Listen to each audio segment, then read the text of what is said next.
যাত্রীদের কাছ থেকে বাড়তি ভাড়া আদায় ঠেকাতে বিভিন্ন বাস কাউন্টারে তদারকি কার্যক্রম পরিচালনা করছে জাতীয় ভোক্তা অধিকার সংরক্ষণ অধিদপ্তর। এই মুহূর্তে ফুলবাড়িয়া বাস স্টেশনে রয়েছে সহকর্মী নাজমুল হুদা, সরাসরি যুক্ত হচ্ছে সেখানে।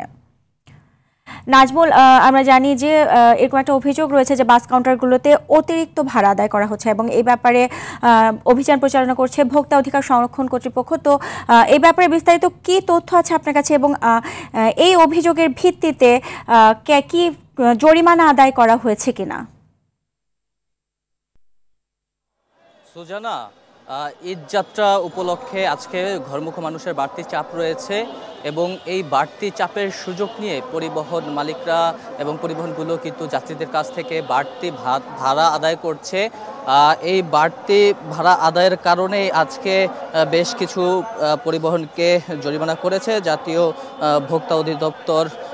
আমরা সকাল থেকে দেখেছি তারা ফুলবাড়িয়া এই বাস টার্মিনালে তারা অভিযান পরিচালনা করেছে এবং 4টি কাউন্টারে মোট তারা 20,000 টাকা জরিমানা করেছে। জরিমানার বিষয়গুলো ছিল যে তারা যাত্রীদের থেকে তো বাড়তি ভাড়া আদায় করছেনই, একই সাথে আবার যারা পরিবহনের স্টাফ রয়েছেন তারা পরিবহনের সিটগুলো, বাসের সিটগুলো অগ্রিম বুকিং করে রেখেছেন, অর্থাৎ তারা কক্ষিগত করে রেখেছেন, সেটি যাত্রীদেরকে পরবর্তীতে ব্ল্যাকে মোটা অঙ্কের বিনিময়ে হচ্ছে যে ভাড়া নেওয়া হচ্ছে। তো আমাদের সঙ্গে এই মুহূর্তে একজন যাত্রী রয়েছেন, আমরা এই যাত্রীর সঙ্গে কথা বলবো। কোথায় যাচ্ছেন এবং কত টাকা ভাড়া? আমি যাচ্ছি হলো গোপালগঞ্জে। আমার মনে করেন আমি টিকিটটা অনেক কাউন্টারে গেছি, আমার টিকিটটা দিই নাই, তারা কথাই বলে না।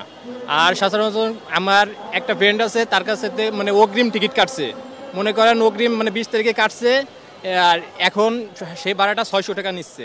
আগে আমরা সচরাচর যেতাম মনে করেন 500 টাকায়, এখন 100 টাকা হয়তো বেশি নিচ্ছে। কোন পরিবহনে যাইতে? আমি যাচ্ছি এখন টুঙ্গিপাড়া এক্সপ্রেসে যাচ্ছি। বলছিল যে টঙ্গিপাড়া এক্সপ্রেসে তার থেকেও 100 টাকা ভাড়া বেশি নেওয়া হয়েছে। তো শুধু এটি না, আমরা দেখেছি নড়াইল এক্সপ্রেস তারাও বাড়তি ভাড়া নিয়েছে, 50 টাকা বেশি ভাড়া নিয়েছে এবং এটি স্বীকারও করেছে এখানকার যেই কাউন্টারে যিনি ছিলেন তিনি স্বীকার করেছেন। এছাড়া ওয়েলকাম এক্সপ্রেস তারা সিট বুকিং করে রাখার কারণে তাদেরকেও জরিমানা করা হয়েছে। তো এছাড়া আমরা একটু খোঁজ নিয়েছি, সায়দাবাদ বাস টার্মিনালেও অভিযান পরিচালনা করছে ভোক্তা অধিদপ্তর। তো এই ছিল ফুলবাড়িয়া থেকে সর্বশেষ। সুজানা, ধন্যবাদ আপনাকে।